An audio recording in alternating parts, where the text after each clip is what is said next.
পৃথিবীতে সবচেয়ে নিকৃষ্ট হালাল কাজটা হচ্ছে তালাক। বলেন তো তালাক দেয়া কি হালাল না হারাম?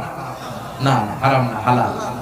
হালাল বনিবনা হয় না, কোনোভাবে কিলাইও রাখা যায় না। কি করবেন? তালাকে যাইতে হবে, ডিভোর্সে যাইতে হবে। কিন্তু অনেকগুলো স্টেপ পার হয়ে আমরা এক ধাপেই তালাক দিয়ে দিই, এক লগে 3 তালাক।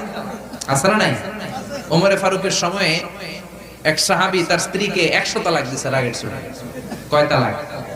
এখন বিবি এসে বলে, সাইয়েদনা ওমর, আমার স্বামী আমার সাথে ঝগড়া করে রাগের চোটে 100 তালাক দিয়েছে, আমি কি করব? সাইয়েদনা ওমর ফারুক বললেন, তোমার স্বামীকে ওই ডেকে আনো। স্বামীরে বললেন, কয় তালাক দিছস? কয় 100টা। কি লিয়া দিছস? কয় মেজাজ গরম আছিল।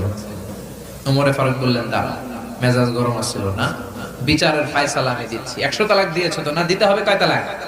ওমর ফারুক বললেন, 3 তালাকে তোর বউ তালাক, বাকি 97 তালাক এবার তোর পিঠের উপরে বলবি। সুবহানাল্লাহ কইবেন না?